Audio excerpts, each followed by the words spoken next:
découvrir en tout cas dans le monde entier que lelo na kati ya Congo tozali na 2 présidents. Donc c'est-à-dire que pour on réussir lelo na Congo, il faut mettre COP. Na bango, ninga lobi yango COP.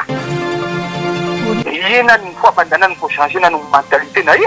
Il y a une des formes de corruption, il y a une opération et tout. Et à l'ICOP, et le commandant qui a pas et à l'ITIMOLI, des détournements, rétrocognition et un ensemble positif. Va confondre justice dans règlement des comptes. Je mets quiconque au défi sur le plan de la diplomatie royale. Sur le plan de la diplomatie, M. Tshilolo n'a pas été reçu par le roi Philippe. Total à Sikoyo. Que bango baza banyanga kata parce que le peuple congolais a besoin de faire que bango baza banyanga kata biso sikoyo la kisa biso benio ozali lion. Mais pour quel bilan? C'est ça biso bilan ya armée. Les rois, la diplomatie royale, soki ayambi haute na ye na qualité ya roi, akolata tenue royale. Donc, quand on dit qu'il faut prouver qu'on est président à Congo de tous les jours, ça veut dire qu'on va délégitimer. Règlement des comptes, il y a privé entre individus. Quand l'État a sambi sa moto à Ibimbongo à l'État, ça n'a rien à voir avec le règlement des comptes.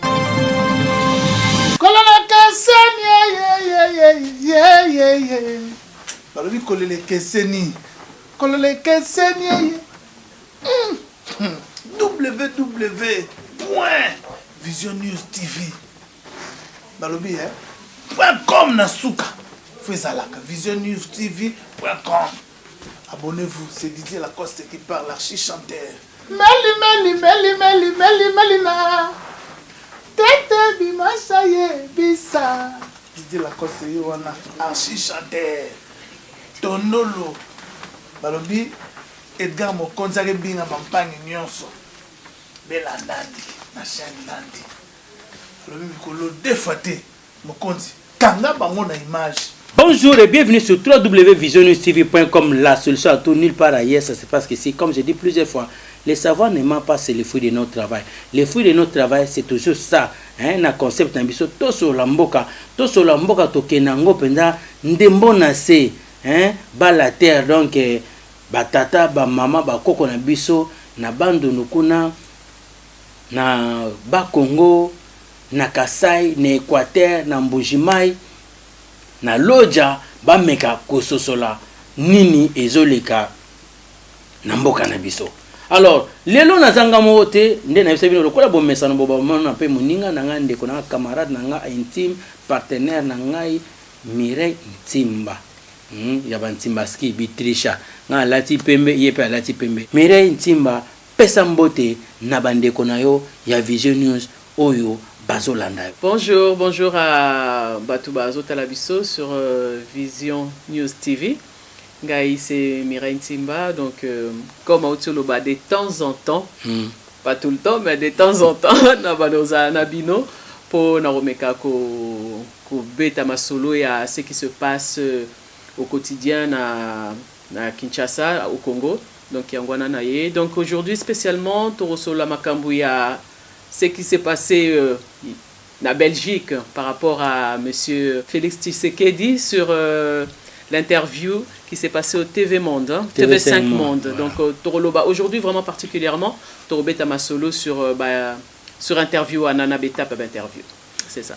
Vraiment merci bandeko bino moyoki moi elobela moi sina na moi ba tendresse c'est ça la moi bien bisoga biso ba dotalaka ya wana bino fo mo moi ça zapper dozaka donc ça la paie moi bien lelo to kolobela nde on toloba oyo nyo c'est leki na interview à TV5 Monde parce que ceux qui biso to lobby boloba Edgar Motaloba ki Mota Vision News Mireille Ntimba Motaloba ki na Vision News bona boye to boyi biso kambadiko donc lelo yo mindele bato ba lobby biso pe to meka ko benga bato mayele oyo to ko meka ko solana bango likamuwana bato mayele lokola ba Mireille Ntimba posa azawana na ebike abana pe ko songisa pe bato ndenge ba banolo mais biso lelo to zali na biso na katikati to so benga d'abord ndeko na biso moko vraiment bandeko oyo bazo s'abonner na Vision News, merci na bino na ndenge bozo s'abonner, merci na bino na ndenge bozo pesa biso accès wana ya koyoka biso parce que eza facilité bo fanda na betano ike na bino bozo yoka biso to benga ndeko na biso moko na Ngwanzu, précisément na Chine, ndeko na biso moko na Chine, donc ndeko na biso na Chine na Ngwanzu, Papa Fiston Chimanga. Ndeko na biso Papa Fiston Chimanga. J'espère que comme on a bozoga déjà ezali komba banani, ezali komba bandeko na biso ya Kasai ya biso batatu. Ezaba comme na biso batatu. Alors tatu na biso akomeka kosala biso détail par rapport nde totolo ba makambo nyonso eleki na TV5 Monde na Bruxelles. Mbote tatu. Mbote mingi ndeko na nga Edgar. Boni bino kuna. Boni yo kuna na Ngwanzu na yo. Ah, santé kitoko, merci beaucoup. Merci mingi, merci mingi. Ozo sani ba mapapa to ba sentir to ni kuna na Ngwanzu. Ah, telelo to pemina ntalaka to komina ba monde moko kaka ya ba affaire, hein. Donc monde ezotambula kaka na ba affaire. Alors, tatu toyebi ke yo za kuna musika tozo ngongebele te on se présenter quand même combo moi civisme groupement collectivité territoire ndenge mobuta bana service lelo comment on s'arrange ba territoire mais biso zaki na ba groupement ba collectivité ba région et ça la fait bien et après on mega ko expliquer biso to ça l'analyse nde toto ba passer na zanga mote na zana journaliste nanga za pembe nanga ndeko mwasi Mireille Ntimba. Donc Mireille Ntimba pe azawana Mireille Ntimba peut-être akope sope mbote tout à l'heure. Alors okomea kope sa biso analyse na makambo nyoso elekaki na TV5 Monde ya interview ya Félix Chilombo na TV5 Monde na ba journaliste ya Mindele. So ezaki biso bata Vision News. Oh Vision News mais eza Mindele. Merci malobeza mboka ayo. Mbote mingi. Bon ngai Fiston Chimanga donc na uti Mbushimai na mutu ya pia kamwanga territoire Tilenge Benakalonji territoire Tchassasa village Tchassasa. Donc na résumé kaka ndengo utoloba pona ndeko na biso Félix na président de la République ndenge auti ko limbola biso na TV5. Bon nga na moni ki déclaration oyo asali na liboso ba journaliste eza nango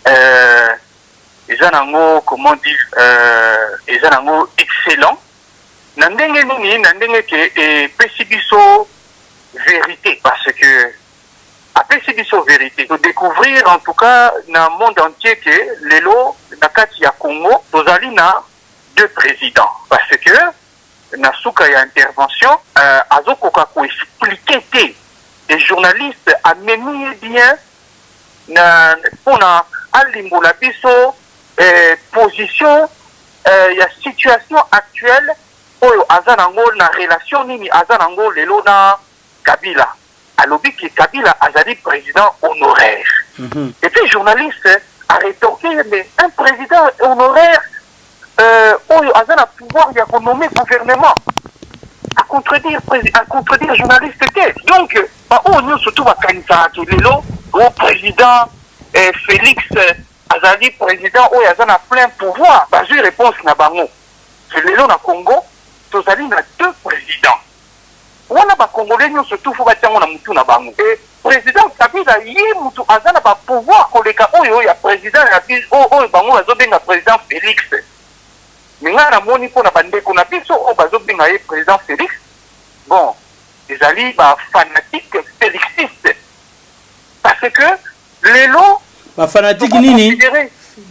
Ba fanatique félixiste. Baza ba Tshisekedi te.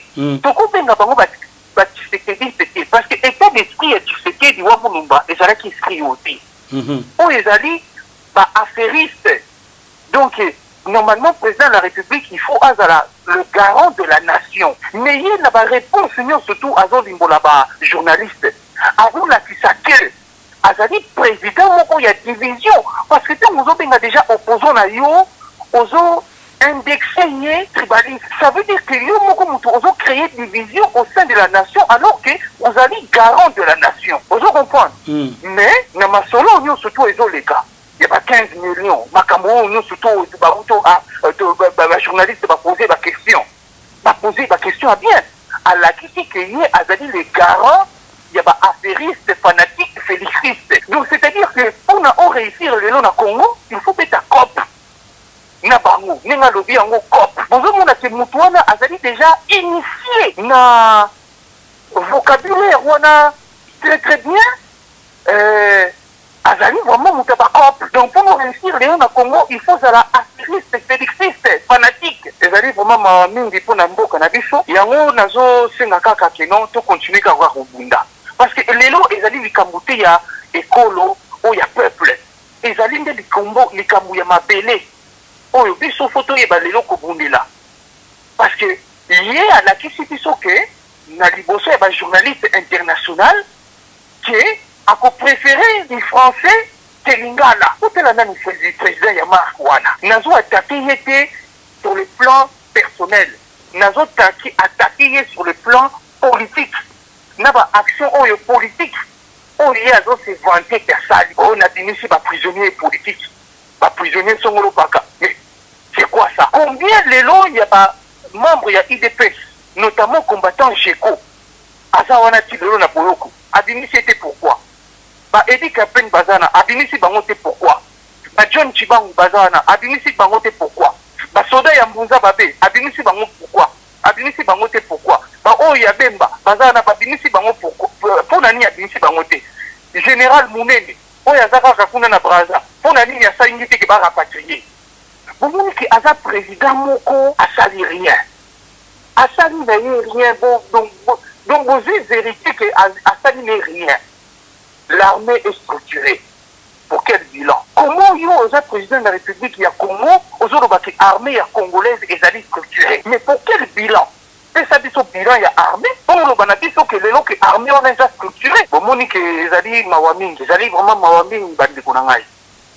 Hein? Il y a un président de la République, aux autres, donc, au toyébité, on dirait au l'amour, il y a lobby, aux autres, non, na fungoli, agence, il y a changement de mentalité. Donc, tu auras déjà dans ANR, vous voyez que c'est quand même institution. Donc, les autres astuces, nous avons créé agence de changement de mentalité. Et il y a une fois pendant pour changer notre mentalité. Parce que agence, il y a changement de mentalité. Tout ça, nous avons financé. Et puis, on travailler parce qu'on n'a pas moyen ni. Yango, au monde, il quand même moins mouqué. En tout cas, ils allaient quand même moins important. Je pense. N'a évité, ceux qui bino moko beaucoup continuer, mais wana ngai, pour ngai, selon analyse ngai. En tout cas, ils allaient qui échange moko important. Pour na, qu'on a dit surtout, de comprendre, et pas une lomboka et zali, et pas une maison kembe. Voilà, commentaire on a kocha, na discours, en interview au président Félix Assali quoi. Bazo pesa biso mwa mutuna balobi ke o intervenir mais mega ko limbola biso par rapport ya makambo ya ba génocide nyonso elekaki oyo ya lobaki ke non makambo wana to tikango to leka liboso parce que naza na temps wana te mega ko limbola biso wana et après na régie balobi mega pe ko limbola biso par rapport message na ye apesa ki na salle na Isel malobeza mboka ayo poto zongo ngebelete bon na kobandana na question ya suka pona message ya Isel ezali babenga ngo na français de la démagogie na discours moko populiste donc eloko moko boye pona pour sepela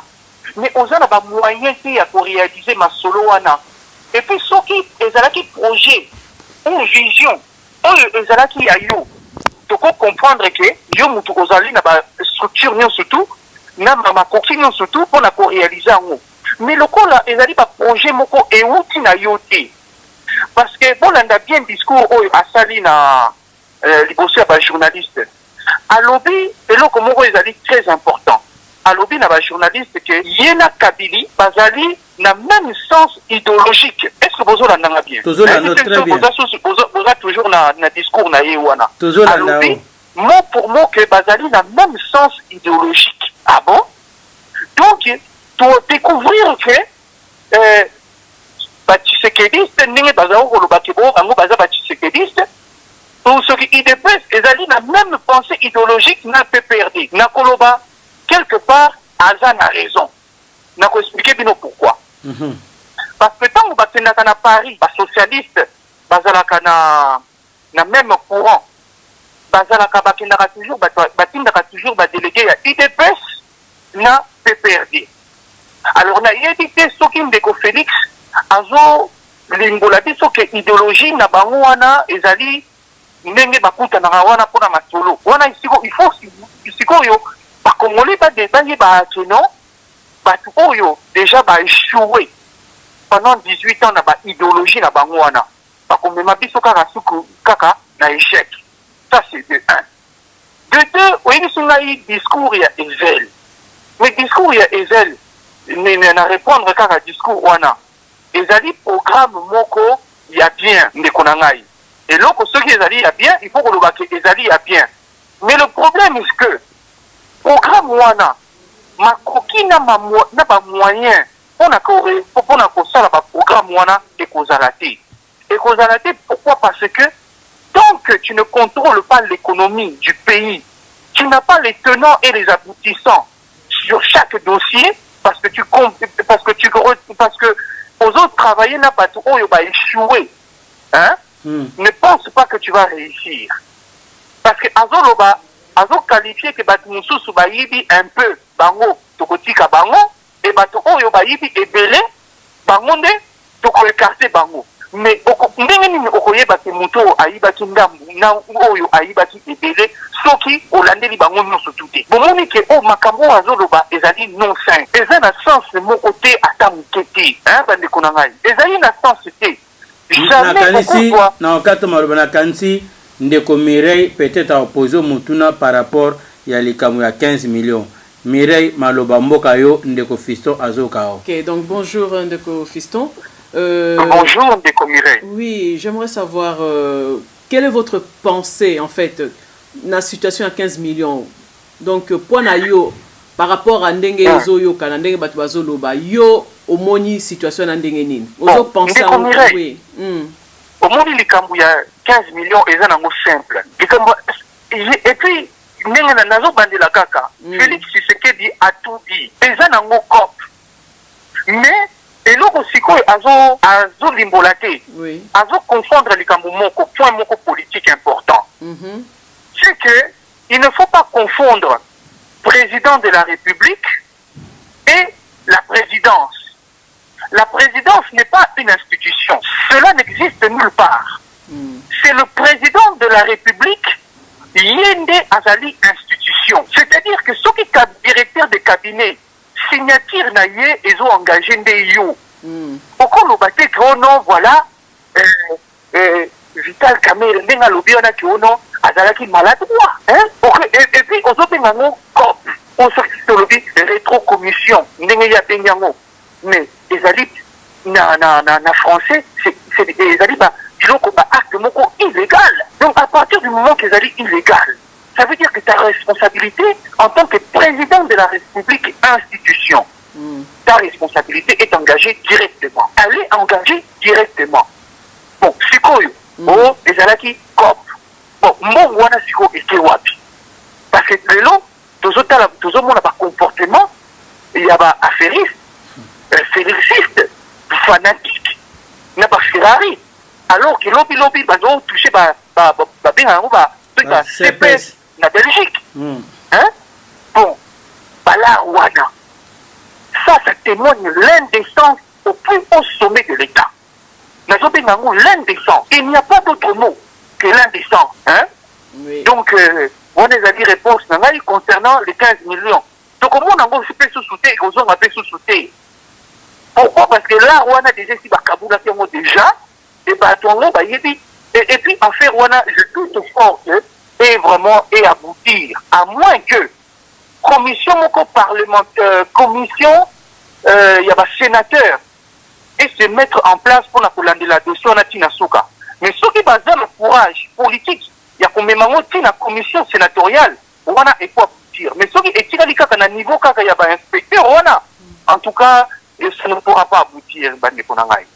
Régie et Tindeli Biso, question à Souka Ndeko Fiso Balobi, Dicap Abengaki, Félix Alobi, Naza dérangé. Tout le monde peut dans les réseaux sociaux, ba photo et circuler dans la place Naza Alobi, Nakimi côté à plateau de Bateke, Marc Abundi, Jean-Marc Abundi, assis à Zong Simbongo, Nga Awa, toza menacé parce que Yangai Amida a dépensé déjà. Alors, na évité okomeka kolobanini par rapport à wana parce que na Kisasa Kabila a bengsi réunion d'urgence na Kingakati même batakin ba ebisi biso na ba réseaux sociaux pe sangwe panzani que non Kabila a sengi réunion d'urgence na message pe a dika pesa bon que non par rapport ndenge ofingaki batu ya ba côté ya Beni Butemo banyangala kata Museveni il paraît azana kanda albi komeka kozonga na nzela Rwanda te parce que vie Museveni Kagame bazana kanda. Alors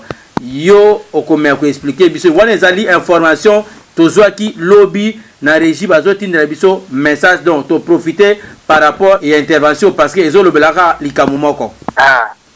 Bon au moni likambo ya nyangala kata parce qu'il faut to solo lango Félix il faut aller bakolata poso oyo ekoki na ye na expliquer azali lokola niau liboso ya kitalatala azosala grimace et moko amikumona ni lion o kazali niau azali ni niau donc tout mozali niau kokende ko menacer bankoité parce que bakolia yo vous comprendre ozo kendo finga ba wana banyala ngala kata mais problème ezate hein mais est-ce que les lois ont makoki on a les lois ont établi rapport de force na bango on se permettre ya kotia éclairer na bango soki sentinelle na bango na kati ya gouvernement na yo Robert Roy wana likambo ozo lobela ngote soki te bando lobela ngo na bata IDPS wana makamone tali binoti non c'est normal te lelo zo finga bango bon la kisa biso sikoyo et assumer sikoyo pe maloba na yo totala sikoyo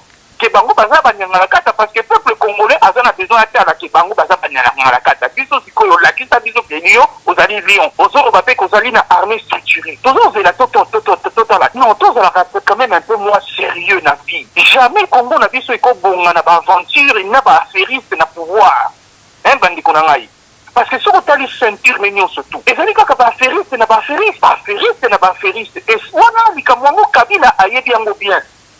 Et puis Kabila yibeki akozwa bango kaka pe na piège wana parce que toza na groupe moko na nazo bandela nazo peta sete na likambo wana toza na groupe moko ya ba affairiste félixiste fanatique voilà vraiment Ndeko Fiston merci pour l'intervention on a évité ce qui maman Mireille azana eloka ko bakisa pona kotuna yo mais sinon pona nga c'est bon. Mireille quelque chose à dire? Non, je n'ai rien d'autre à dire.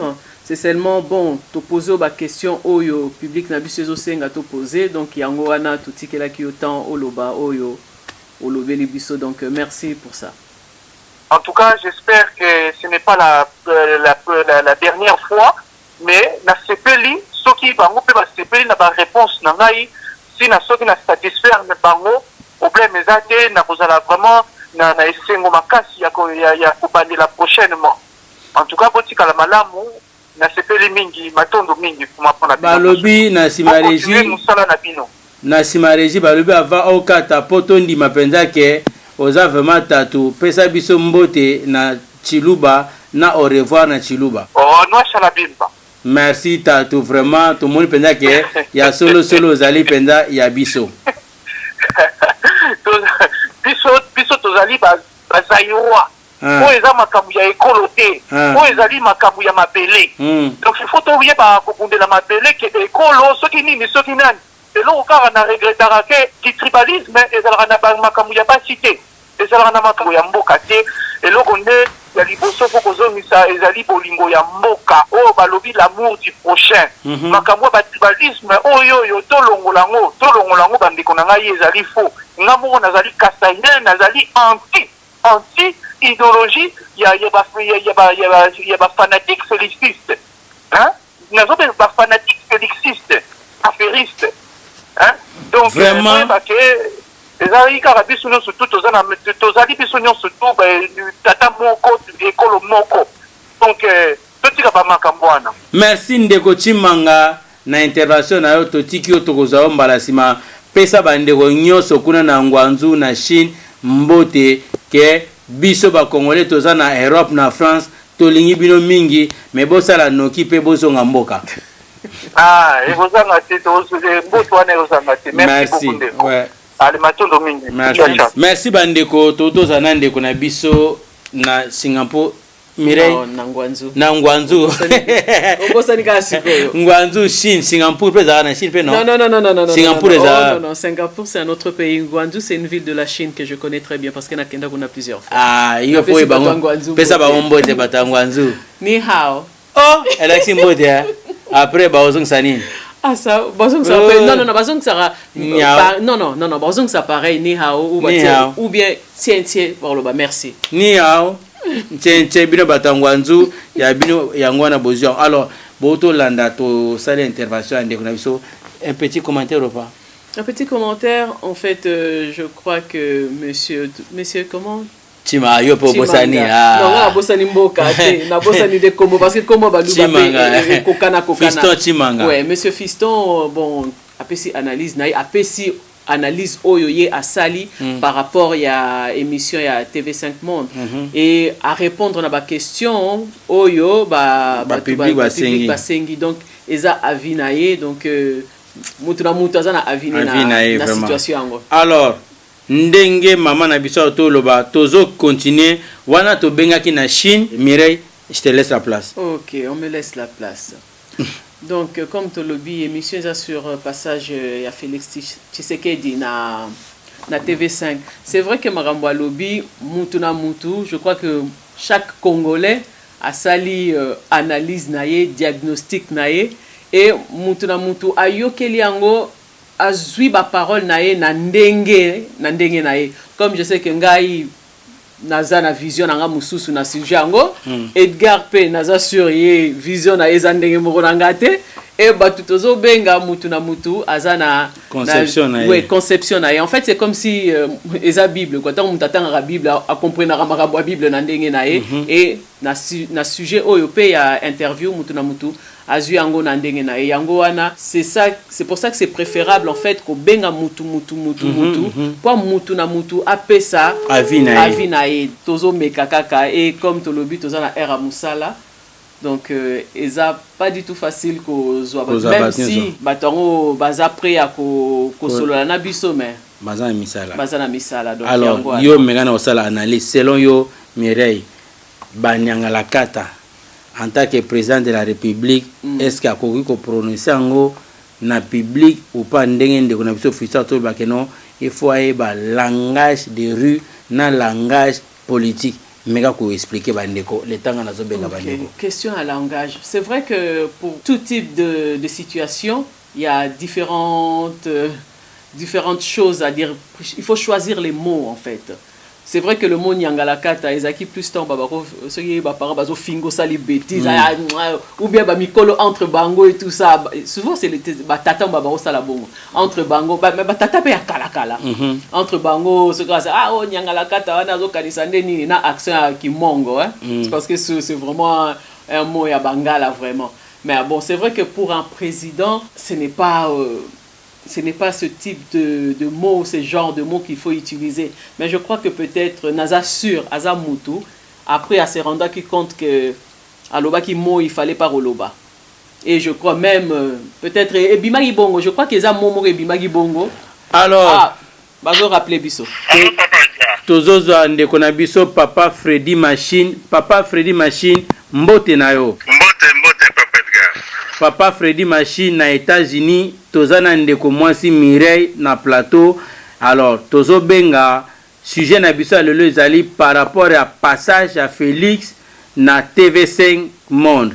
J'espère que Hollanda qui ango ou pas. Bon, Hollanda qui te mais je crois que sur un sujet la réponse na je peux donner un avis là-dessus.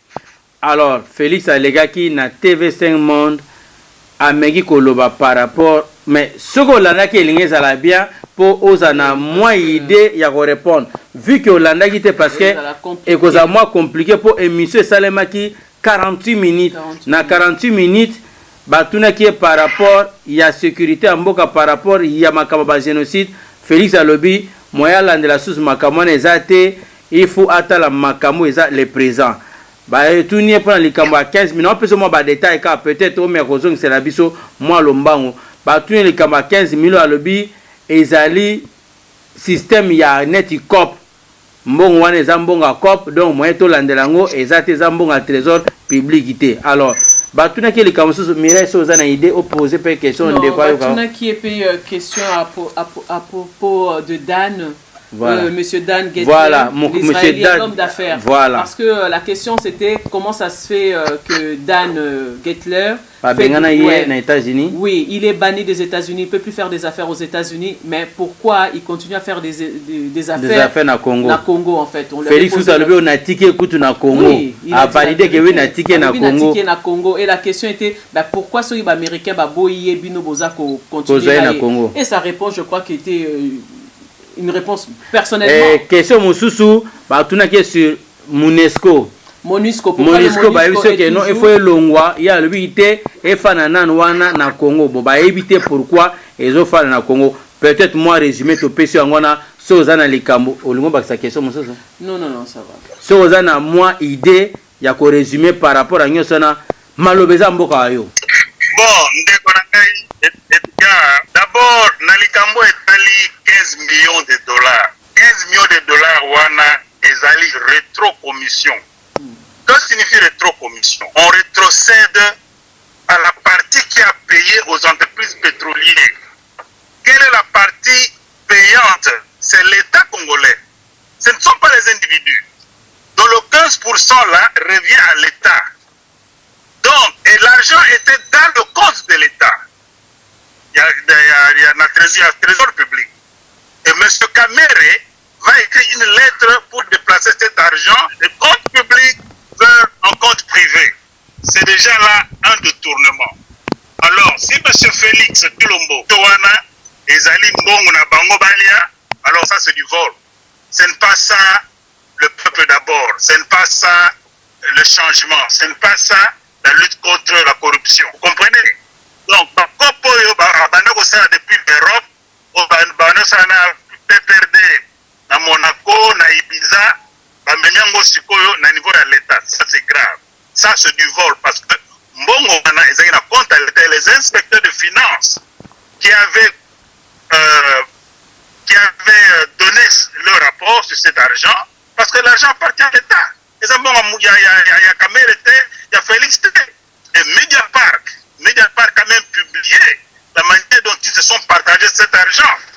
Donc Félix, comme lui c'est le président, donc celui qui a donné l'ordre de bouffer cet argent, alors dans ce cas-là, il a volé l'argent. Il doit accepter que celui le voleur, et il doit en tirer les conséquences. Donc au fait c'est ça. Bon, deuxièmement, Namakambo Etali Nini, sécurité en Mboka. Mon frère, vous savez que ce monsieur, Chilombo, il n'a pas le contrôle de l'armée. C'est Kabila qui contrôle l'armée. Et Kabila, nous savons que c'est un Rwandais, ce n'est pas un Congolais. Kabila a un plan avec le Rouberois pour déstabiliser notre pays et couper notre pays.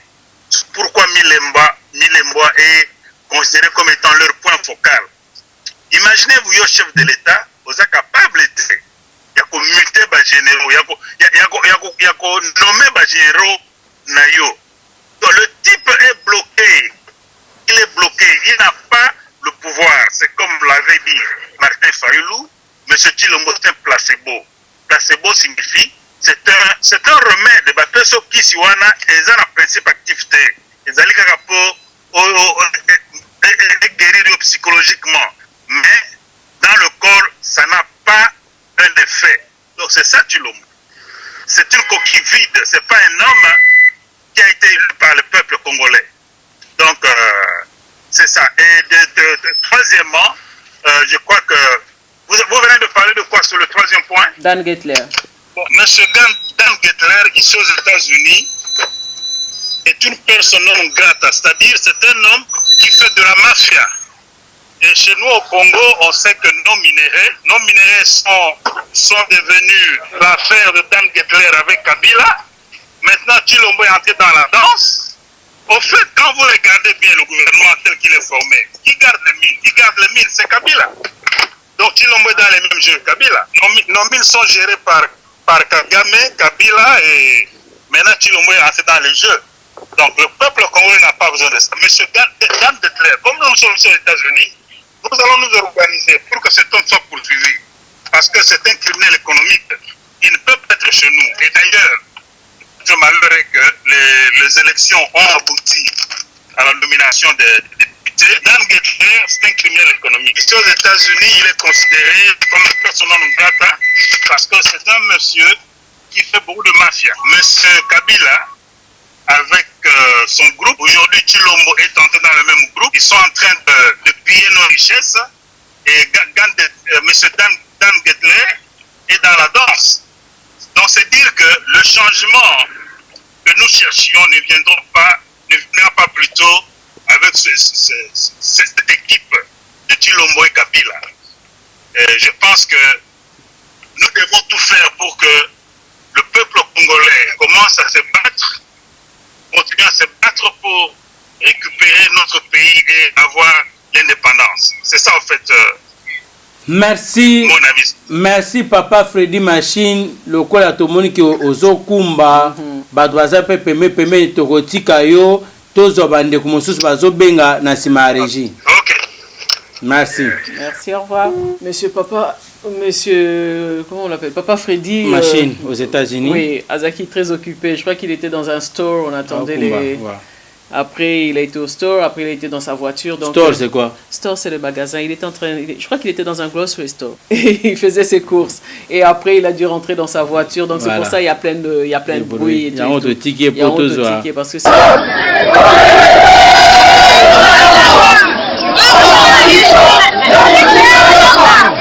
C'est une vive tension qui a prévalu tout ce matin au gouvernorat du Kassai central. Ces retournés d'Angola ont pris d'assaut l'esplanade du gouvernorat pour exiger non seulement leur prise en charge, mais aussi et surtout l'inhumation dans de bonnes conditions d'un des leurs qui a succombé hier au camp des réfugiés installés à Notre-Dame par manque de quoi se nourrir, comme le dit l'un d'eux. Nous venons revendiquer notre droit. Depuis que nous sommes arrivés à Kananga il y a 3 semaines, nous sommes abandonnés à notre triste sort. On passe nuit dehors, pas de nourriture. Voilà qui a conduit à cette mort. On sollicite l'implication du chef de l'État. Nos enfants n'étudient pas, on est dans l'insécurité. Malgré de gaz lacrymogènes utilisés par la police nationale congolaise pour le disperser,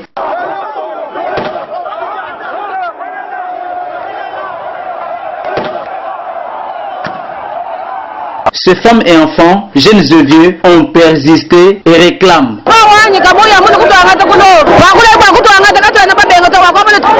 Martin Kabou est venu nous prendre à l'eau, on n'a pas refusé. On s'est dit qu'on rentre chez nous. Il nous a délaissés. On n'a ni eau potable, ni quoi se nourrir et pas de temps. Nous lui avons apporté ses corps pour exiger notre droit. Et maintenant qu'on cherche à nous disperser avec des gaz lacrymogènes, on ne peut pas céder. Nos maris sont morts, ils nous cherchent un terrain avec peu de moyens pour se prendre en charge. Toujours dans la foulée, une dame d'une quarantaine révolue a piqué une crise qui lui a conduit à l'hôpital. Les observateurs et citoyens de la ville de Kananga expriment leur indignation du fait que l'autorité provinciale n'est pas sensible aux cris de détresse. Ce sont des événements tristes. Nous avons beaucoup salué l'avènement de son Excellence Félix Tshisekedi à la tête de la nation. Mais fort malheureusement, c'est que nous retrouvons dans la province, c'est qu'il est mal représenté dans la province. Le gouverneur que nous avons ne se soucie jamais pour le bien social de la population. Nous avons nos compatriotes qu'on a fait déplacer de l'Angola. Ils sont arrivés. Présentement, nous les voyons sur le building du bâtiment administratif. Ils ont fait passer à peu près 3 semaines dehors sans manger. C'est ainsi qu'aujourd'hui, nous les voyons devant le bâtiment administratif en train de réclamer une assistance sociale. Nous avons trouvé que le gouvernement provincial nous a démontré ses limites. Alors que le premier groupe de retournés d'Angola est en difficulté sans précédent, un autre groupe est arrivé à Kananga ce matin et la situation risque de devenir plus catastrophique si le gouvernement central et le système des Nations Unies ne s'impliquent. Alors, Neta Onde Konabiso Mireille Azopé Samoa ba commentaire tozokende directement na Congo tomeka kobenga maître Nico Mayengele soto ko kozwaye tozomeka nanu vu que eroyo ba horaire bateza mubulu maître Nico Mayengele oyo toyebi ki azali avocat munene oyo azobundela peuple congolais na Kisasa tomeka kobenga ye soki tokozwaye ekosala biso bien makasi téléphone ezo sonner bango pe ba horaire bango eza trop saturé. Maître Nico Mayengele mbote na yo en direct ya Congo. Mbote mwana mboka c'est Edgar Mokonzi. Tout à fait. Maître Nico Mayengele tozana yo na nzela singa Public Vision News ezolanda yo. Maître Nico Mayengele lelo sujet na biso ezali makam oyo Félix alobi na TV5 Monde. Maître Nico Mayengele yo en tant qu'avocat na yebike olanda ki yango résumé na yo ekozala nini mokili mobimba ezolanda yo. S'il vous plaît. Te biso tolobi ka bon soko lingi ka ndo be alobi makamebele tozala basé par rapport ya sécurité ndenge le passé alobi ke le passé moyen to landela ngo eza soute na ba génocide nyonso salemi na Congo na likambo 15 millions na ya suka alobi ke Martin Fayulu mutazo mema tribalisme azo pousser tribalisme na Congo ke bande kwa Kasai bakufa ki metoza pe na ba preuve te ye président de la République et sa koko lobango bongo na chaîne ya munene en plus abengi batu banyangala kata. Maître Nico Mayengele malobeza mboka yo. Merci beaucoup mon mboka Edgar Mokonzi. Binondo do continua kolanda meketi lolo ngalanda kaya bisufite.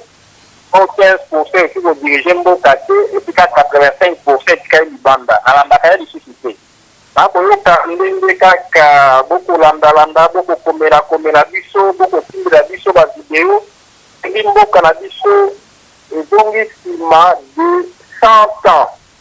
Donc, il faut toujours la lisusu na 1800 bien avant arrivé même ya ba colon pour comprendre mambo au sein de Mandelo. Jamais na histoire ya monde où la président où ya ko continuer ko banga président ya kala. Où na mokonzi oyo ako kanisa ete Congo esuki na ye. Bato oyo bako confondre justice na règlement des comptes. Justice et aller loko ya li likolo ya bato nyonso. Tant otali mbeba otali infraction na droit tolobaka principe ya imprescriptibilité des crimes. C'est-à-dire crime ekufaka te. Eza tere ke yo komi président ata na ndenge ya mayuya ata na corps ata na deal po effacer impunité ou effacer ba crime nyonso esalema pour entretenir impunité. Il sera rattrapé na histoire. Tango akoloba ete ye akoki kofouine te dans le passé e ali mawa pe soni. Oyebi tango ali mokonzi ekolo ata ya ndenge ya moyibi il faut koluka obomba olakisa ata image ke okoki kochange ata mo eloko me ya komideka pena na polele ngoke ali na ye elilingi ya pampa. Comment mambo ya 15 millions ekondongwa na awa ata la déclaration une chose et son contraire. Oh non, je n'ai trouvé, il n'y a pas de preuve de la méconduite de M. Vital Kamerhe. Au même moment, il ajoute que cette affaire de 15 millions, c'est une affaire de rétrocommission. Il a affirmé une chose et son contraire. Méconduite, ce qui est à la guité, une rétrocommission au Salema. Pour rétrocommission, il y a méconduite, il y a une déforme et la corruption, il y a opération retour, il y a COP, et le commandant sur Yabana, il y a Timoïde de détournement, rétrocommission et un enfant positif. Donc, on a, on a makambo, on a koloba. Là, on a qualité, on a koloba. Là, contenu ko qualité, on a dit mot que zongi sima de 100 ans. Là, on dit mot ko on a fait. Donc, Mireille Ntimba, méga ko exhorter bandeko. Ok, nandenge na comprendre c'est que Maître Nico Alobi Félix Tshisekedi dans le lobby qui a fouiné dans le dossier à 15 millions et Azana ba preuve et en même temps il parle de la rétro commission. Il y a un problème parce que rétro commission de la base, la signification du mot ça veut dire qu'il y a corruption. Et tant qu'il y a Zolobake Dicap na bobenga Dicap Aza na problème té Aza na preuve té kasali mabe donc il y a c'est que Maître Nico a raison. Oui, parce que s'il y a rétro-conviction là, ça veut dire qu'il y a un problème. Il y a déjà un problème. Comment Boko Lobake, Moutunayo Kuna Asali Mabete, et tant qu'il y a déjà un problème. Donc je crois que, bon, Naza maître té, mais ce que je. Il y a des avocats, ils continuent à intervenir. Biso Tozo Linga quand même, pour Bengaye, vu que Makamba Bano Lobanabiso est très important. Tozan a choisi photos zoé kaka. Oui, parce que donc voilà, ayebi belé baloua. Ouais, collègue Kabiso. Mais donc allô. Bonjour maman. Maître Nico Tozo Kayo continue. Parce que Tozan andeko mire intimba pe na plateau Tozo Kayo moko yepe a poser question parce que alobi makamyo zolo va vraiment Ozan a raison vu que Oza avocat au PC ba détail mire expliquer Maître Nico. Oui, donc par rapport à ce que vous avez dit tout à l'heure, bon, c'est vrai que Biso Tolanda qui émission Wana, donc interview Wana, et Toyo qui va état. Pardon? Allô? Explique. Tout oui. Donc, Tozo Bengali sous Maître Nico, parce que je crois que Tozo a un problème à connexion. Qui ça? Oui, donc Binomo Boye, Bisozo Bengakin, Tamso et les Garate. Donc il y a tout ça là, tout Bengaye, tout m'équipe na WhatsApp et les cas qui étaient là, on appelle à la normale pour expliquer Bisso son avis, ce qu'il a pensé de l'interview de M. Tshisekedi sur TV5 Monde. Allô? Ba téléphone qui ça c'est comment ka bo soko bengi mutu mo ayambi nanu après mukolo téléphone yako yamba yango ba connexion ile ka biso na Rwanda après kena Congo ba na raison oyoki fois wana allô allô mais numéro mutu mususu omuna ngo ba appelle qui ça donc ma plein tozo insister ya ko mettre Nico vraiment et lobi nango mire ntimba makamba banolo bezaki très capital en tant qu'avocat. Maître Nico Zoka biso pas. Bon, Tozo Kayo continue maloba nao. Non, na lobi que na domaine ya poursuivre la crime dépendre de la volonté individuelle. Président de la République, soit-il nommé ou élu. Ça c'est pas la bino. Tozo za Maître Nico Mayengele vraiment bandeko amega ko limola biso parce qu'il y a des avocats. Na ba terme juridique, c'est ça le mot. Oui. Terme juridique ayebi ndenge nini ba ko employer ba terme. Allô mwana mboka Edgar Mokonzi. Continuer maloba ndenge banolo na biso ngaku na lobi no d'abord longonia na yopo to mona ki na meeting de ba présenter Yesu Masia ku ba présenter e bongote. Merci beaucoup on est allé honneur reconnaissance à Moussa to Sala. C'était une belle soirée de centre naturel présent Fayoulou et pour présenter ben biso na kay mon chaleureux parce que to yiko le ka université merci de continuer à mobiliser notre peuple. Pour la makambo ba déclaration Tilolo bon je crois que na André Sabino domaine il y a crime domaine il y a infraction et ça domaine ils ont relevé l'individualité donc la déclaration il y a moutounionso azala nani ezala pape ezala président élu ezala président nommé déclaration sur des natures il y a pour favoriser impunité n'engage pas le peuple ça n'engage que son auteur parce que au Koyebisa par exemple, moi, si à Floribert Chébé à Teke, on a Sambisa, bah, auteur, il y a crime, il y a Chébé à Té, parce qu'il y a un règlement des comptes. Et en intensité, règlement des comptes n'existe pas là où la justice est dite. Règlement des comptes, c'est une affaire privée. Règlement des comptes, il y a privé entre individus. Quand l'État a Sambisa moto à Ibimbongo à l'État, ça n'a rien à voir avec le règlement des comptes. Tango, l'État a commandé la bateau, basali ba fausse commune.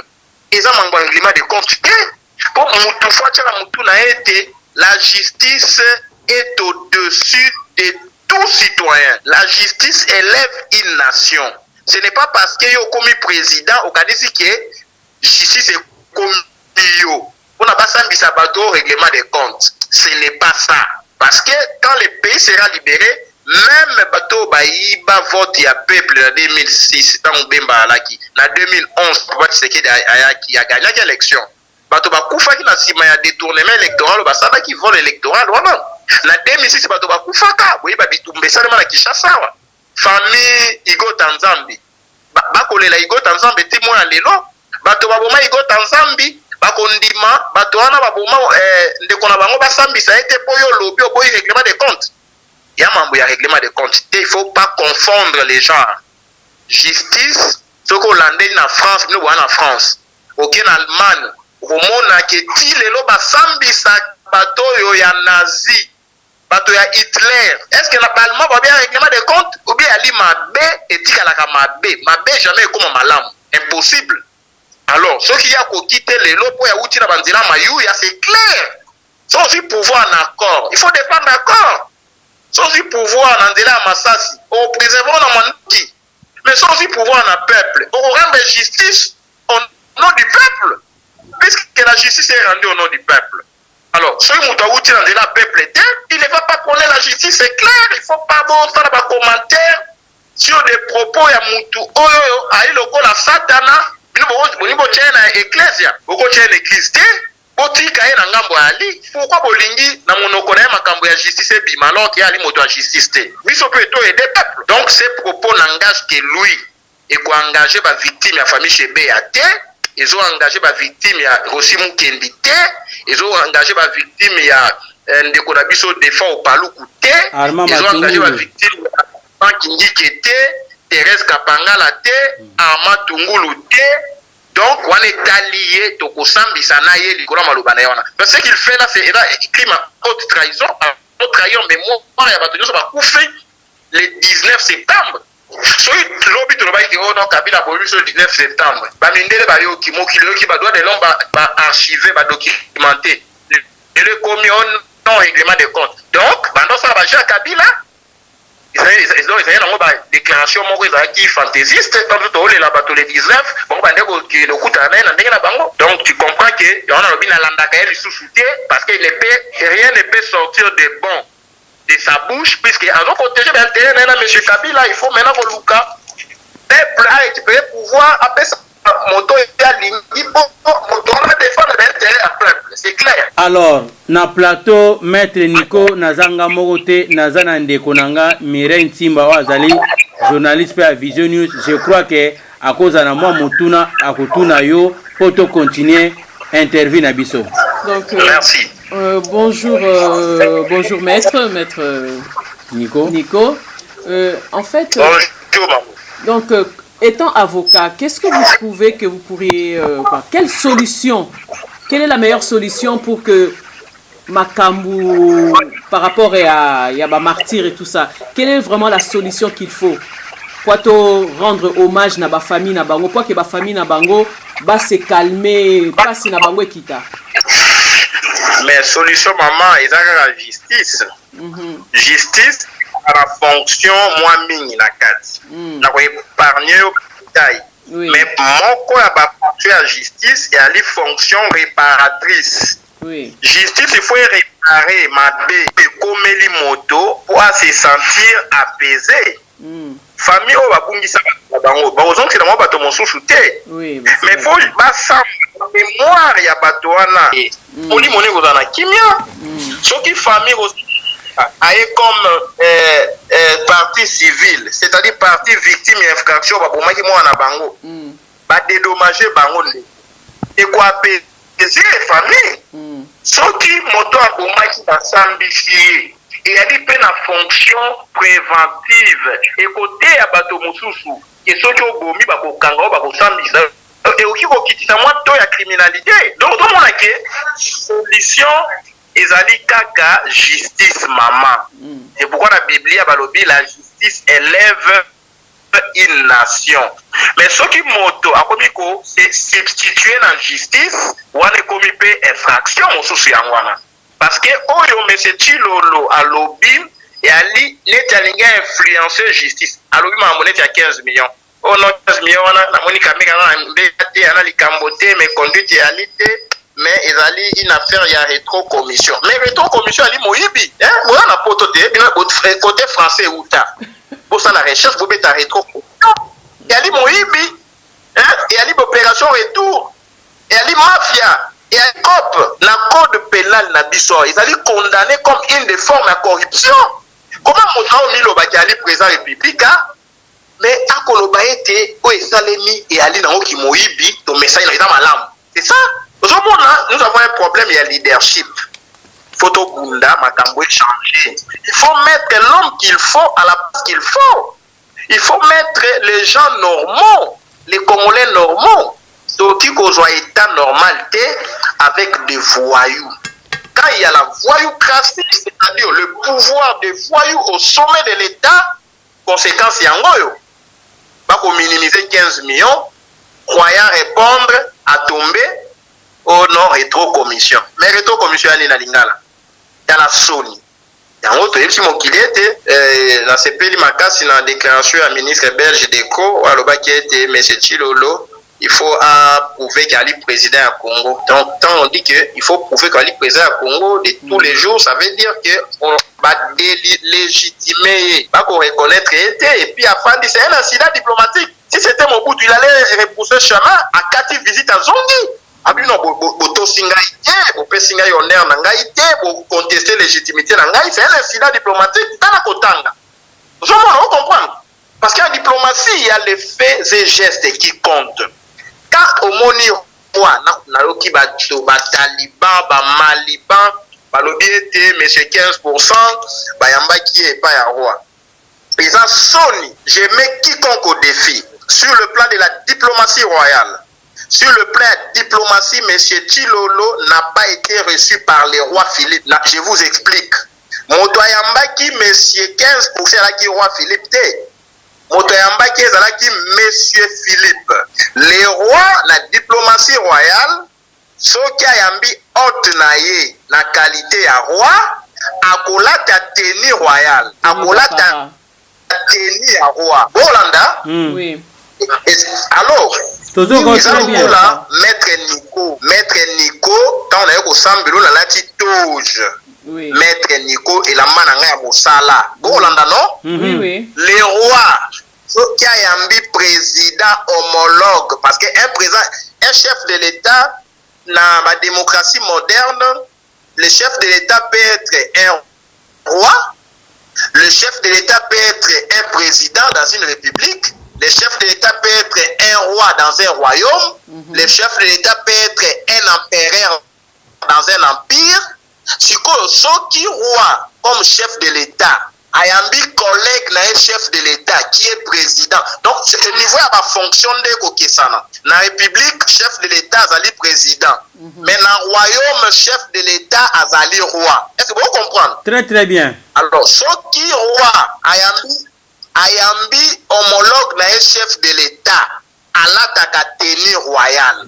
Donc au mona Mobutu tango akiti na Belgique, le roi alati tenue, babimisi ba cheval, babimisi ba honneur, balobi tala roi. OK. Mais on le moni wana c'est ayambi na tenue ya ville comme monsieur Philippe. OK. Maître, s'il vous plaît. Maître Zela. Maître Zela, s'il vous plaît. Donc en fait le excusez-moi, Maître Nico. Oui, donc en fait, pour vous, le problème est que le roi n'avait pas porté il n'avait pas de tenue d'apparat, en fait. Na tenue na ya roi te, a chepé drapeau ya Belgique. Oui, à la tenue normale. Oui, kolakisa ete mokonzi ekolo songolo aye, mokonzi ekolo pakala yambire. Na kotalisa bino des signes diplomatiques, les langages diplomatiques. OK. Voilà, non? Oui, c'est comme on comprend la biloko, on comprend les sous nini la Congo, on comprend les sous nini, qu'est-ce qu'il va faire? Il ne fera plus rien puisqu'il ne comprend rien. Il a il y a 15 millions, il a une criminalité, pas confondre règlement des comptes dans la justice. Moi, Nico Maenge, le président de la République, n'a pas jugé Batonio sur à l'État. Il y a un règlement des comptes, c'est à la justice. Allô? Tozo, très bien, maître. Loba Tozo Landa. Ah, boyebi ça va Taliban, ça monsieur Philippe ne yambaki moto na bango. Roi akochaka drapeau, akopesa ka bonheur o eza digne na randa e. Ba kano pe ko beta te. Ero ko salemi te papa, bondimeli nga siko, nana ko ba biloko apa ndiko mayenge. Parce que nos avocats, c'est normal oyebi lui a kolega biso. Vraiment connexion Kimi, ya mettre Nico Mayenge le lokola albaki azana charge était, je crois que le nécessaire à lobby. Alors, Mireille, méga ko intervenir, ça l'analyse, ndenge mettre Nico Mayenge la lobby. L'analyse n'a comme mettre Nico. Et résumé quand même que le temps na zo benga. En celui de comprendre bien ndenge mettre à lobby que comment on peut ne pas juger bateau nyons tout baza cause il y a ba martyr, il y a bateau nyons tout ba kufayi na Congo. Donc tous les gens qu'on a pu tuer parce que bah protestaki ou parce que bah boraki libanga la voiture à Kabila, tous ces gens-là bah koufi et aujourd'hui monsieur Tshisekedi allo ba que non toko juger wana te toko sala ba règlement de compte te comment ba famille wana ba ko supporter makambo lobby quoi. Déjà bazar na pas si ban na bango ba kenda moye bazongeza lisusu te et ozo yebisa bango a de toute façon to kolandela makambo wana te donc eza pas si pona ba famille wana eza mawad donc to yebi tant ba talaki ba reportage en ceux qu'ils ont pu sentir dans leur propre intérieur. Admettons eza yo. Oh. Zo douleur wana siko. Oui, mais c'est des douleurs qu'on ne peut pas expliquer, on ne peut pas être à la place de l'autre. Parce que quand on perd un enfant, ou papa, ou maman, bah, passe aux alaranango, on ne comprendre pas ça, mouningate. Donc c'est vrai que tant que mon qui interview, je crois que Mingi, donc je crois, ils ont question Mingi, mais bango nyos tout ba famille, on ba perda ba tout. Bah, baza n'a pas en ce moment, baza n'a pas souci, bah comme na, bah bané ko croire, je crois que bah bané ko croire que comme Mukonzi et comme Mutu Mususu, peut-être assurance ses alliés ko juger bateau bomaki ya bango donc naza sûr que situation na bango en ce moment eza bazana passe qu'on peut même pas expliquer baza vraiment na passe monene vraiment bandeko j'espère ndenge ndeko na biso mire a auto expliquer maître Nico a expliqué biso oyo nyoso eleki en plus à lobby bandeko ceux qui mokonzi mboka azo yamba pa muningane mokonzi mboka je crois que drapeau yo faut téléma tout monde pité hein ou comme le bieza roi drapeau belge fallait téléma na drapeau ya Congo faut téléma et mutaza roi fois la tabilamba na ya ki royauté tenue voilà on appelle ça des tenues d'apparat voilà normalement il y a un boyebika ndengeza la rat comme que mokonzi abimi lena ba écharpe et tout ça et que roi Philippe Temutayamba qui est parce que la qui plutôt monsieur Philippe mais le côté mabete baza makasa ko copier ba kombo hein comment ça recopier ba kombo parce que tant ba cheka kombo Philippe roi Philippe ayambié mais en plus peut tout monde qui kana libanda ka vite fait ka libanda ka papa mbote tata et si de copier là dedans dans comprendre te ko copier ba kombo pour na États-Unis ko peut ba copier comme même mutu après na Belgique ba copier sur Philippe roi Philippe te mais Philippe monsieur Philippe déjà connaît madame Mireille Mireille Ntimba mais ba komika madame Mireille Ntimba na kati zate bon ce qui est que bon ça en fait a posé problème encore mon tout a pensé qu'il en fait t'as vu ça automatiquement il ne le reçoit pas étant que donc je crois que Batuming va repenser nango ce battle vidéo oui mais parce que moi ceux qui m'ont mettre Nico Mayengele na lobité mutuni na koloba c'est normal place to suka ki angwana parce que il a avocat aibi loi ya koleka biso to kele makambo na sentiment ki bidiki oko ki bidika na désordre tokei mais ba logique makambo c'est très important yangona tozotala c'est comme si ndenge voilà ndenge utola na TV5 wana omuni makambo yo lobi biso totali que message nezaki bien mais na ba détail message c'est ça bien été En décortiquant. Voilà, ma famille, au municipal tout à l'heure, ma famille, on a besoin de regretter. Mais qu'est-ce que c'est ça? La preuve, même Yemoko Kabila a révoqué réunion d'urgence na Kengakati. C'est pour dire que Kabila peut a contenté na Makamo ya lobaki. Bon, tu éviter Kabila a contenté par rapport à quoi tu éviter. Mais il a révoqué réunion. Alors, merci Bandeko. Pour lelo intervention lelo mais esilité oyo ezaki biso to sala analyse na bandeko après comment so ko bana yamba bandeko na plateau ndeko abani ko loba selon mutu na mutu na ndenge na ye Mireille Liloba Suka ba salutation na bandeko bazolanda na Vision News. OK. Donc Liloba Suka ozala bon to sali émission par rapport à un sujet donné, sujet d'actualité et quoi to boy ke balobake o Edgar lobibo o Mireille parce que na moni nde ba tumusu bazotia ba témoigner sur nga bobo malabino ngati c'est pas grave le côté donc déjà Nicolo azozo a déjà vaccin wana na régie balobi to pesa Mireille vaccin balamoko tozo pesa Mireille vaccin maloba asi azu yango donc vaccin yango azu donc ya ba bar poto ya baloba donc ya endurance déjà assez à coller déjà. Ça sert à rien qu'au finger en fait. Ça, franchement, on a évité peut-être poser l'homme soir au salaté, mais moi personnellement ça ne m'atteint pas. Donc boti la bino au finger et ça. Oui, changer au PT. Oui, je vais comme ça qui te voter et comme ça ma bête et comme ça mon laïté et comme ça peut moquer donc. Na comme je suis trop vieille pour la cola les sous. Donc bon, la démission, sujet d'actualité. Biso to pesi ba point de vue na biso te to tiki plus batoyo après biso to va aussi la résumé il y a ba public ndenge ba bano leka parce que sujet du jour la minute actualité semaine ngi subiento za nango makambo eleki na TVC monde parce que kuna ba sujet elobami ebele ko elobami ebele to bano kenango petit à petit donc lobi to za la peine invité na biso ndeko na biso Willy Mangwaou akoya ko intervenir pe par rapport ya makambo oyo. Alors Mireille Ntimba Bambote. Donc Mbote premièrement na bato ba revisionner vraiment image na biso donc Mbote na bino bo continuer Holanda bo continuer ko subscribe comme on dit subscribe ça veut dire s'inscrire hein abonner ouais sorry subscribe et petit close à checker thumbs up ça veut dire que j'aime thumbs up et vous continuez pour la émission quoi on n'essaie pas de donner nos propres avis parce que mutuna mutazana vine toza plus ko benga bateau bazana balande la ramakambo wana po bango ba pesa biso ba vina bango et bien sûr ko poser ba question oyo pour les propre quoi voilà baza otuna biso donc merci Nandenge Bolandaka merci Naba Onyos Tuba Ebinga merci il y a Vien Foumou na Limoges, c'est mon père de Limoges, donc Vien Foumou. Non, on appelle c'est Mbote. Donc, Mbote, Vien Foumou, Vien Chantal, bonjour, on a battu sur Limoges. Vien Chantal? Oui. Chantal, moi, on bat tout moi. Moi, on bat les ah, ok.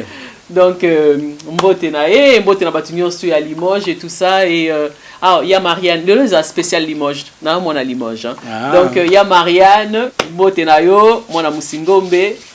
Maman Annie, moi na Musingombe na kati ya Limoges, mbote à maman Angélique, à maman Marie, mbote na tonton Youyou.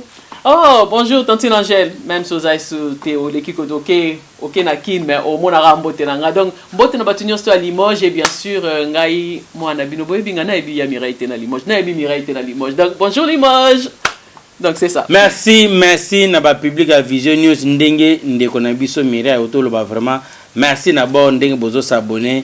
Merci Nandeng bozo disposer tant na bino ya koyoka biso passer toza na biso extraté donc na pesi mbote na bandeko nyonso bazo s'abonner pe bazo tala biso surtout ngana ko baser na bandeko mibali parce que eza facilité Mireille ndeko mobali atala yo azo atane penda afani azo tala yo ya facilité po basi batala ka na ba fitilité mais vraiment bandeko mibali longone na bino ndenge botala nga ndeko na bino Edgar nazala nga spécialité merci bandeko ndento banolo ba tout à l'heure que bandeko mibali merci na bino parce que ngai ndeko na bino mobali naza extraté naza danger te naza top te naza nga ndeko lokola bino ndeka na lobaka mobola teti Edgar Mokonzi le boss à son genre mobola teti parce que nazulaka na bondenge na ngai Donc merci nande bozo s'abonner, merci nande bozo benga, merci nande bozo commenter, mais là on a aussi ndenge ndeko nanga moi cha toloba, toza suna ba temps ba critique té.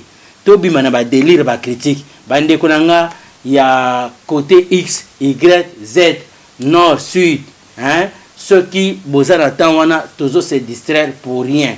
Toi analyser toza batamayele. C'est une perte de temps. Déjà perte de temps. Toi analyser makambo passé toza batamayele. Nande toza batamayele to s'en sortir. Yango makamwa na bano lobake ndenge batwazo baba passer bateke non. Moi ça muluba so aza bisu bate, aza ndoki, aza muyibi, aza lukuta, aza ndumba makamwa ezali parce que ki fanatisme wana to tikango. Tozo unir ndeko na biso Félix na erreur. Place likameza te sinon papa. Na mito yo motozo coloniser makamutu yo motozo dije boto ga mettre niko makamalobi ce qui yé motaza en kata makamona yé motako décider to bimisa ndeko na biso na erreur peto changer et ozala bien pour le coup mamboka na biso. Abonnez-vous massivement mbote na équipe à Vision News na Kisasa, mbote na balandi nyos à Vision News na pesi mbote na salon Elbito coiffure, hein, salon Elbito coiffure. On est ensemble Puma Noir Transit Afrique, on est ensemble. Ya Willy Shonga Nchongaski, on est ensemble. Na pesi mbote na grand frère nanga Serge Mangala, belle sœur Dodo Mangala, maman nanga Nathalie Wazosa, la fierté ya Edgar Mokonzi, le boss à son genre, maman Vanda na yo, Wumela na yo, Seko na Seko, okokufa lelo te, hein, okomona ba descenda ya ba Bram, donc zala na yo kaka wana vraiment toza elongo na yo ensemble. Alors Ginobeli Couture, hein, nayebi ke ba adversaire ba koti ebele, mais Edgar Mokonzi azaka Edgar Mokonzi mo ibika tango Edgar Mokonzi akitaka na terrain mbonge eninganaka ba mpuku ba mpese bintie kwa ba kimaka passer naza Lion soki Lion akiti yo mo ibika ka donc wana on y ozo bois que la moto na ko bois que la moto te passer naza Lion.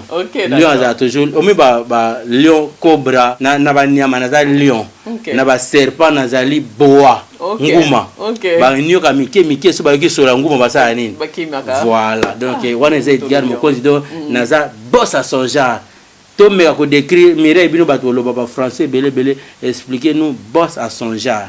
Elaxini mobola tetu elaxini. Non mais tout justement na éviter lo elaxini tout à l'heure to lo ba ki boss à son genre. Mobola tetu mais c'est quoi boss à son genre? Boss na ndenge na ye. Oui, peut-être donc Mokonzi na ndenge na ye. Oui, peut-être tu dois être spécial mais na éviter de makamtu na salaka ezaka toujours spécial.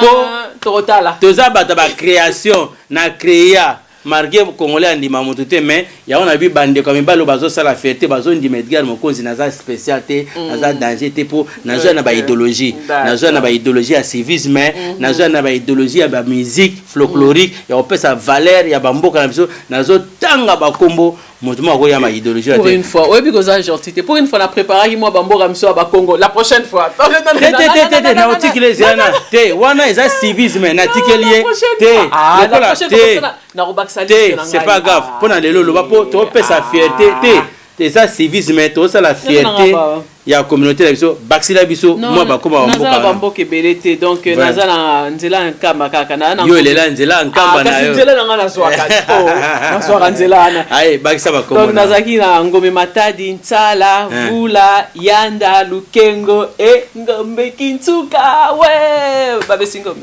boyoki yango tribalisme te nazo loka bolo bateke comme tribaliste boyoki yango ngasi ko na tangité ya baxi ba koma mboka ça fait la fierté ya civisme vous comprenez pour na biso ko non la prochaine fois biso to yaka na ba idéologie au monde yango yo mo e koti o pe mbala mo e ça le fait bien parce que j'aime le village j'aime non vous comprenez siko merci abonnez-vous massivement wana za ambiance à télévision parce que moko monité na suka Félix Tabasala qui émission batuna qui langue préférée na ye na do biso pe photo ba to passer na suka émission pour détendre biso. Bah oui, on va pas être frustré ou biso so pour détendre biso to tanga ba koma ba mboka bokoto les règles pour que tu yamba ya wayambo ya yo ngwana mon ami personnel babe masomo ya bino ngwana ba combattant résistant ba lobby bazongi en force. Alors comme invitation na éviter battre invitation ba pesingate mais na capé ça quand même moi appelle invitation ça que le 19 ou c'est quelle date là vite botala arrivé spécial il y a le président élu Martin Fayulu na Paris ba lobby dîner entrée ezali 100 €. 100 € ezali participation mpona koyamba oyo binomo boyebi les king nga napesi kombo les king the king. Donc faut na contacter bakolo événement oyo po bayeba ndenge nini bakoki kopesa biso tosalela bango sport ya événement oyo. Donc l'avenir de la démocratie. Bino bataba français tangela bango na. Dîner débat. Ouais, attendez, on va voir. Tangela bango. Non, normalement c'est un dîner débat. Voilà. L'avenir de la démocratie en RDC Congo. Donc ça va être le samedi 12 octobre. Oh, mais c'est dans 2 semaines hein. Ah. Wow. Vision News na place à Fayulu et ça a raté. Ça va être le samedi 12 octobre donc 2009 en gros dans 2 semaines et ça va être à 18 h. Frais de participation 100 €. Et le lieu ça sera Maison de syndicat salle A. C'est 1 rue Cédio à Strasbourg. Oh, c'est à Strasbourg. Strasbourg, la province. Oui, ça va être à Strasbourg. Ah bon? Ce n'est pas dans la région parisienne.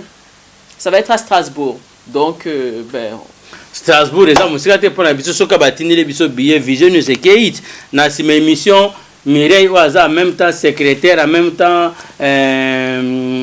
ami personnel, en même temps collaboratrice. Donc, Azo Benga Bato, na savoir que non, Bato équipe à Vision News et à Martin Fayul Bazan à Paris. So bozo ça l'événement pour na Martin Fayulu so bozo Vision News te événement na bino kosimba te parce que wana baza ba na lo ba aza boye bibino mo brassard na lati bino pe bilamba ba brassard donc wana za pire vie à Palestine. Merci, abonnez-vous massivement, nous sommes là avec vous. Merci.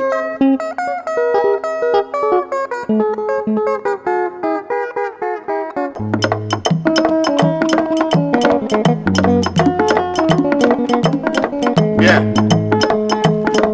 À des groupes de folkloriques qui n'ont pas venez président, Toit Noir. Venez conseiller, Féroce. Venez secrétaire, Nagaoussa. Guitare qui nous n'a pas fait, Kumiok me Bogari. Mwando n'a pas fait, Kwena Wabusa Sums. Tungoma Kwena Maboke. Kamon Kwena Gali. Mulangi Kwena Mayeli. Venez champion Mutoko. L'autre ming mi kwa kula. Degla Tunwambi.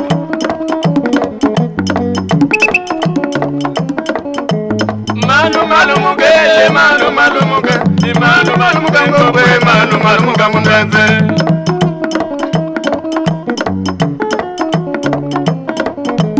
Malu mugele, malu mugangobe, malu mugamundeze. Ukeli malemba tego lo duga dadi degige. Kwesa kuduga di boga se malu mugamundeze. Malu muge, malu mugangobe, malu mugamundeze. Ukeli malemba tego lo duga dadi degige. Kwesa kuduga di wabuso malu mugamundeze. Malu muge, malu mugangobe, malu mugamundeze. Nakoma kolele we ma. Nakoma kolele ngombe malu mugamundeze. Malu muge, malu mugangobe, malu mugamundeze. Nakoma kolele we mama. Imana kalima we ngombe malu mugamundeze. Bonjour, bienvenue chez nous, chez Eswakar Export. Nous envoyons des véhicules et des conteneurs dans tous les pays d'Afrique. Nous sommes situés au 5 allées des Guyonnes, 93 240 à Stein. Les conteneurs atterrissent à Boma et Matadi. Vous pouvez mettre à l'intérieur toutes sortes de véhicules et de matériaux. Nous sommes situés près de Paris. Nous avons le T11, le 253 et le 270. Tout contact sera affiché en bas de l'écran. Nous vous remercions, venez nombreux, nous sommes à votre service.